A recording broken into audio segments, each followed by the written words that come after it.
नीलांबुज श्यामल कोमलांगम सीता समारोपित वामभागम पानो महासायक चारुचापम नमामि रामं रघुवंशनाथं पुंडलीकवरधारी विठ्ठल श्री ज्ञानदेव तुकाराम प्रभु श्री रामचंद्र भगवान की जय. वाचा. श्री रामचंद्राय नमः. रणी पाटी देऊनी वानरा लपला सा विवरा परमाला राजकुमारा काय महावीरा मुख दाऊ. आणि कथेचं अनुसंधान इंद्रजिताच्या मनामध्ये टेन्शन आहे महाराज, काळजी आहे आणि मरणाची भीती खूप आहे आणि सगळ्यालाच असते. त्याच्यामध्ये काय आहे, मरू कुणाला वाटतंय हो? रणी पाटी देवनी वानरा, अहो बिळामध्ये लपलाय इंद्रजित, विवरामध्ये लपलाय आणि लाज वाटायला लागली इंद्रजिताला. अहो जन इंद्राला जिंकलंय. आता कुणी 21 वेळा म्हणतंय, कुणी 14 वेळा म्हणतंय, ज्याच्या मला काही नेमकं माहित नाही अनुसंधान. आणि 21 वेळा इंद्राला जिंकणारा इंद्रजित आज एका झाडाचा पाला खाणारा वानरातला घाबरून बिळामध्ये लपून बसला. काय लोकांना तोंड दाखवू याची चिंता इंद्रजिताला वाटले. माझी वीरवृत्ती अतिलाठी इंद्रजित नामाची ख्याती मोठी वानरे गेलेली पूजासाठी रणी संकटी गांधुनी. इंद्रजित विचार करू लागला काय करावं, एवढी ताकद आहे पण आज वानराला भ्यावं लागायला लागले. कधी कधी ताकद उपयोगाला येत नाही बरोबर महाराज, कितीही ताकद असू द्या, कधी कधी बुद्धिमत्ता सुद्धा उपयोगाची असते पण इंद्रजिताचं काहीच कामाला येत नाही. कारण पाप भयंकर झालेलं होतं. त्याच्यामुळे विचार करू लागला काय करावं. इंद्रजित नाव आहे माझं, इंद्राला जिंकलंय म्हणून ते इंद्रजित नाव पडलंय, पण काय करावं. रणामध्ये त्या ठिकाणी गांजलंय एका वानरानं आणि त्याच्या शेपटीनं एवढं संकट भयंकर मला पडलंय, याच्यातून बाहेर निघता येत नाहीये, काय करावं विचार करू लागला. कपिपुत्राचा दुधर मार रणी गांजला राजकुमार सैन्य झाला समूळ मार काय करू मी आता. विचार करू लागला महाराज काय करावं. कारण शेपटीचा मार भयंकर आहे आणि वानराचा मार भयंकर असते महाराज. जवळ येते कांटाळ्यात देऊन निघून जाते, परत सापडत बी नाही. एवढा दुर्धर मार वानराचा आहे. मग काय करावं. राजाचं लेकरू आहे आणि त्रिभुवनाचा मालक आहे इंद्रजित. त्याला युद्धामध्ये गांजलं, सगळ्या सैन्याला मारून टाकलं होतं. काय करावं विचार करू लागला. कैसनी भेटू महावीरा केवी मुख दाऊ राक्षसंत्रा आता नवचे लंकापुरा लाजेचे वीरा अति दुःख. आणि विचार करू लागला इंद्रजित, ह्या बिळातूनच बाहेर यायलाही नाही. मग कैसेने भेटो महावीरा, बाकीच्यांना कसं भेटायचं, राक्षसांना काय तोंड दाखवायचं. आता माघारी घरला जाता येत नाही, बायकोची भेट घेता येत नाही. मग आता काय करावं लागतं, मरण्याशिवाय पर्यायच नाही. काय करावं, ह्या बिळाच्या बाहेरच निघता येईना. विचार करू लागला. वाहिली सदाशिवाची आन शिवलो रावणाचे चरण प्रमाणे झाल्या प्रमाण वानरे पूर्ण गांजिले. इंद्रजिताला पाठीमागचं आठवू लागलं महाराज. असंच असतं, ज्यावेळेस आपण संकटामध्ये असेल त्यावेळेस जन्मल्यापासून आठवतंय काय काय केलं. इंद्रजिताला आठवू लागलं वाहिली सदाशिवाची यान. मोठ्या गर्वाने सांगितलं होतं बापाला, आत्ता जातो महादेवाची शपथ घेऊन सांगतो त्या वानराला धरून आणतो. रावणाच्या पायाची शपथ घेतली आहे, महादेवाची शपथ घेतली आहे, सगळं खोटं ठरायलंय. वानर ऐकत नाही.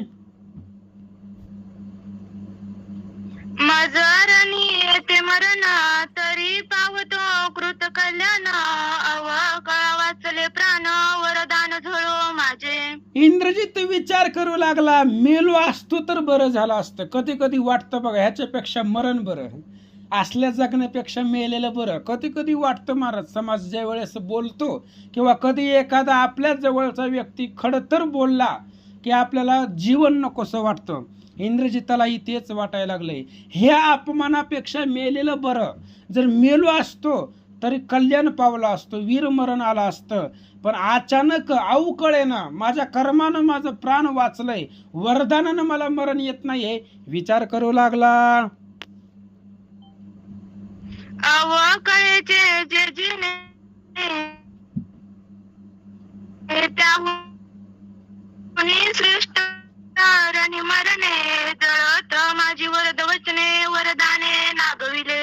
इंद्रजित विचार करू लागला, असलं जगण्यापेक्षा त्याहूनही रणी मरणे, त्याच्यापेक्षा युद्धामध्ये जर मेलो असतो तर जगामध्ये कीर्ती झाली असती, वीरमरण स्वीकारलं असतं, पत्करलं असतं.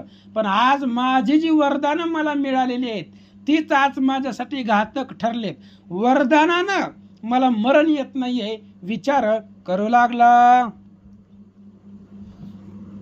पोटी घालावया पुरते शस्त्रानुरेची माझे हाते जे जीव द्यावा तेथे वरदान माते मरून दी.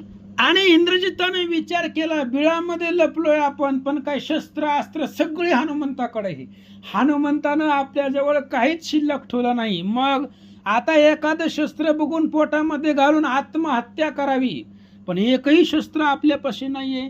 लाजनं जीव द्यावा, जीव सोडून द्यावा, पण जीवही देता येत नाही. का? वरदान माते मरोने दी. जी वरदान आहे ती वरदान मला मरून देत नाहीये. विचार करू लागला. रणी गांजिले माकडे काही उपाय नचले पुढे इंद्रजित खळखळा रडे अति सांकडे उडवले. विचार करू लागला महाराज, एका वानरानं गांजलंय. कारण ज्ञानेश्वर महाराजांनी सांगितले की अहो राणीची या पाले खाईरा. अहो रानातला झाडाचा पाला खाणाराच आहे, पण आज राजाचा राजकुमार आहे, त्रिभुवनावरती सत्ता असणारा तो इंद्रजित म्हणू लागलाय आज माकडानं मला त्रास दिलाय आणि त्या वानरापुढं काहीच उपाय चालत नाही. हनुमंतापुढं कुठल्याच प्रकारचं उपाय योजना कपट शक्ती काहीच चालत नव्हतं.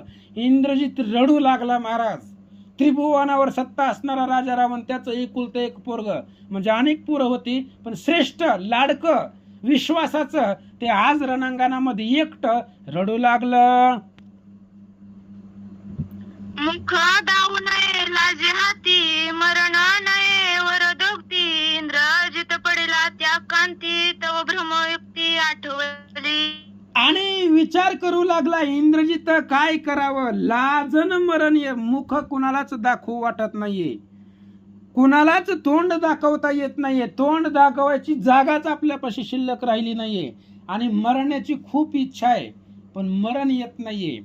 वरदानामुळे मला मरण येत नाही. इंद्रजित संकटामध्ये पडला, पण अचानक ब्रह्मदेवानं जे वरदान दिलं होतं, ब्रह्मदेवाचं जी वरदोक्ती होती ती इंद्रजिताला आठवले.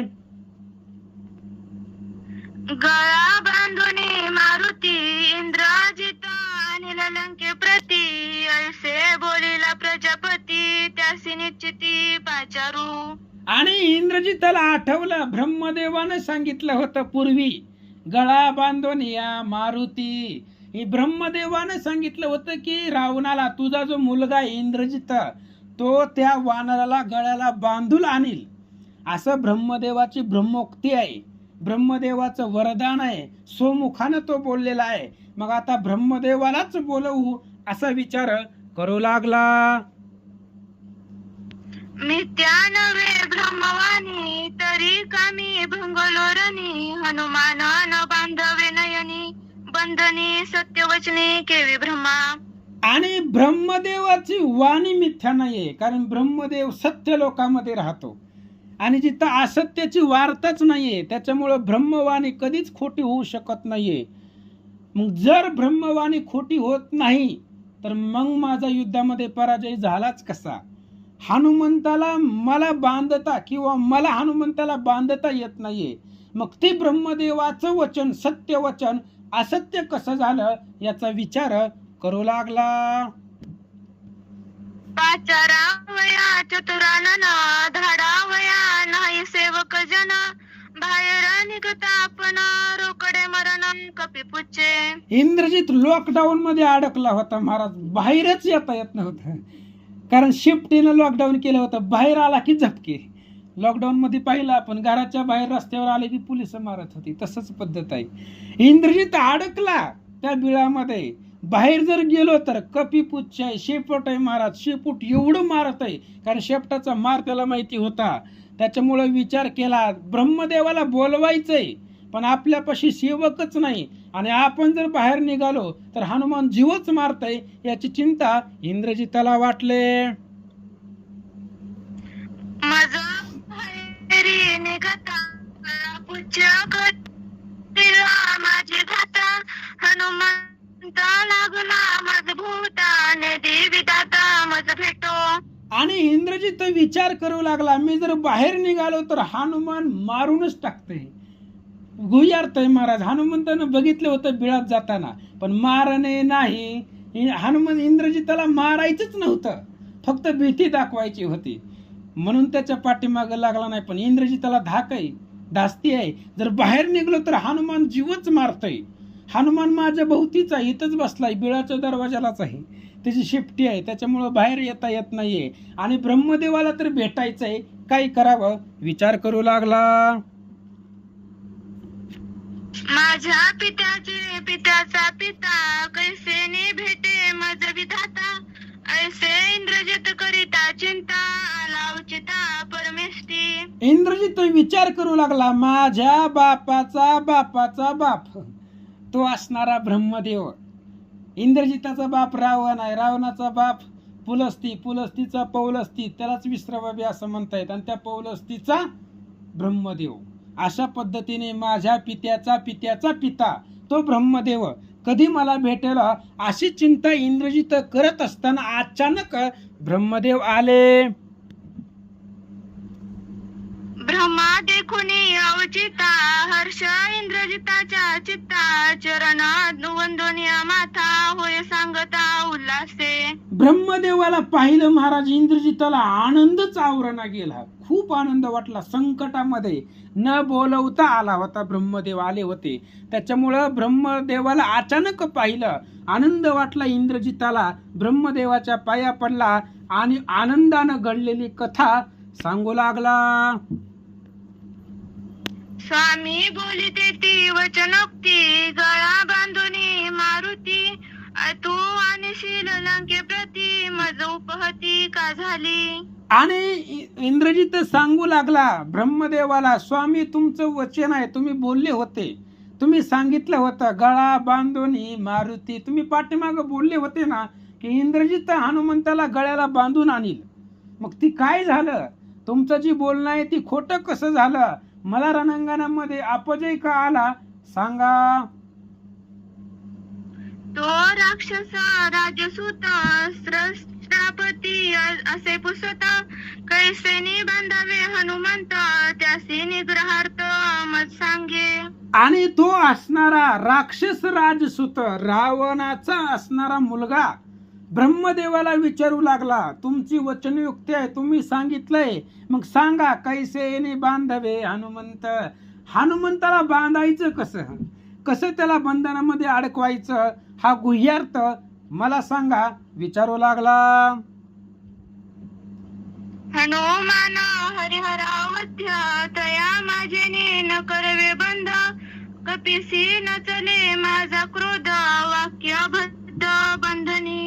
इंद्रजित सांगू लागला, हनुमान कुणालाच ऐकत नाहीये, हरिहराला ऐकत नाहीये, आणि ऐकतच नाही महाराज. सांगू का पुरावा? हे हनुमान कुणालाच ऐकत नाहीये. आणि असा असणार हनुमान सृष्टी करते समग्र. ब्रह्म आणि हरिहर येऊ न शकती मज समोर. दूत साचार रामाचा.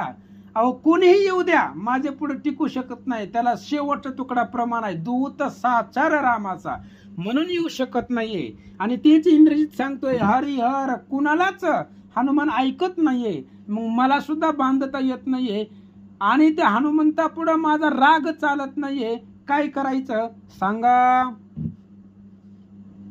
इंद्रजिताचे निज हस्ती बंधन पावनी मारुती आणि प्रती देवते लक्ष्मी सत्करा. आणि मग विचार करू लागला इंद्रजिताचे निज हस्ते. तुम्ही सांगितलं होतं ना इंद्रजित बांधून आणील, मग ती तुमचं वचन खरं करायला मी सांगायलोय. तुम्ही सत्य लोकांमध्ये राहतात त्याच्यामुळे तुमचं जे बोलणं आहे तेवढंच खरं करा. आणि इंद्रजिताच्या हातामधून हनुमंताला बांधून लंकेला जो आणणार आहे असं तुम्ही सांगितलं होतं, तेवढं तुमचे शब्द खरं करा. इंद्रजित बोलू लागला, असत्य नवावे भ्रमवचन कपिसा भ्रमा पाशबंधन नारदे सांगितले आपण ते आठवण मजाली. आणि मग त्यावेळेस इंद्रजित सांगू लागला, असत्य नव्हे ब्रह्मवचन. ब्रह्मदेवाचे शब्द कधीच असत्य होत नाही. इंद्रजिताला कसं माहिती? नारदे सांगितले. नारद महाराजांनी सांगितलं होतं की ब्रह्मदेवाचं वचन कधीच खोटं होत नाही. आणि कपिला हनुमंताला ब्रह्मपाश बंधन इंद्रजित करणार आहे, त्या नारदाच्या शब्दाची आठवण मला झाली असं सांगतात. स्वामीने कृपा करून द्यावे ब्रह्म पाशबंधन त्याने मी हनुमंता बांधून मग स्वागता वाढवी. आणि मग त्या ठिकाणी विचार केला. इंद्रजितानं सांगितलं, महाराज आता तुम्ही हनुमंत बघून घ्या काय करायचं, पण हनुमंताला बांधून लंकेमध्ये नेलं पाहिजे हे तुमचे शब्द आहेत. मग काय करायचं तुमचे तुम्ही बघा. तुमच्या हातातला जो काय ब्रह्मपाश आहे तो माझ्याकडे द्या आणि हनुमंताला बांधून, तुमच्या ब्रह्मपाशानं हनुमंताला बांधून मग माझं नाव जगामध्ये मोठं करील. इंद्रजित सांगू लागला, यासी ब्रह्मपाश नेदिता मिथ्या मानी ब्रह्मवाक्यता दिदल्या न बांधावे हनुमंता प्रत्यर्था दिदले. ब्रह्मदेवानं विचार केला महाराज. त्यानं सांगितलं होतं ना ब्रह्मा आणि हरिहर. ब्रह्माधिक देवानं हनुमान ऐकत नाहीये. ब्रह्मदेवाने विचार केला, संकट पडलं ब्रह्मदेवाला. म्हणले ह्याला जर ब्रह्मपाश नाही दिला तरी बी आपण अडचणीत आहे, कारण आपण आता बंदीखान्यामध्ये आहेत ह्या रावणाच्या. जोपर्यंत रावण मरत नाही तोपर्यंत आपल्याला स्वातंत्र्य नाहीये. आणि जर ब्रह्मपाश दिलाच तर हनुमंताला बांधता येणार नाही. पण जाऊ दे म्हणले, बघायचंय, प्रचिती पाहायची आहे, म्हणून ब्रह्मपाश हातामध्ये दिला. इंद्रजित ब्रह्मपाश घेऊन मोकली मारुती लक्ष्मणी कपी न लिंपे पाशबंधनी निर्बंधनी ब्रह्मपाशा. आणि इंद्रजितानं ब्रह्मपाश घेतला, हनुमंताला लक्ष केलं. राक्षसांचं लक्ष असतं महाराजाला कसं मारायचं. राक्षसाला सगळे वर्म माहिती असतात, महाराज कुठं गुंततोय. आणि इंद्रजिताने विचार केला, हनुमंताला लक्ष केलं आणि ब्रह्मदेवानं जो दिलेला पाश आहे तो सोडला. पण हनुमंत त्या असणाऱ्या पाशाला स्पर्श करू शकत नाही, बंधन करू शकत नाही, निर्बंधन असणारे झालेले होते. इंद्र यमा वायुवरण याचे हनुमंता वरदान शशी सूर्य व निशान याचे वरदान हनुमंता. बघा, हनुमंताला सगळ्याच वरदान आहे. काय वरदान आहे? व कोशाच्याच पाशामध्ये हनुमंत अडकणार नाही. काल परवा आपल्या ग्रुपमध्ये विचारला होता की हनुमंताला इच्छा मरण आहे म्हणा. अहो, इच्छा मरण हनुमंताला असू शकत नाही, कारण तो जोपर्यंत चंद्र सूर्य आहे तोपर्यंत हनुमान चिरंजीव आहे. एवढं नाही, याच्या पुढे जाऊन सांगतो, जोपर्यंत जगामध्ये कथा आहे तोपर्यंत हनुमान आहे. चंद्र सूर्य आहे तोपर्यंत हनुमान आहे. आणि सगळ्यांचं वरदान आहे, इंद्राचं, यमाचं, वरुणाचं, वायूचं, चंद्राचं, सूर्याचं, अग्नीचं, सगळ्यांचं वरदान आहे की हनुमान हा चिरंजीवीच आहे. हनुमंताला कुठलाच पाशबंधन करू शकत नाही. वरदान देवदेवतांनी दिलेलं होतं.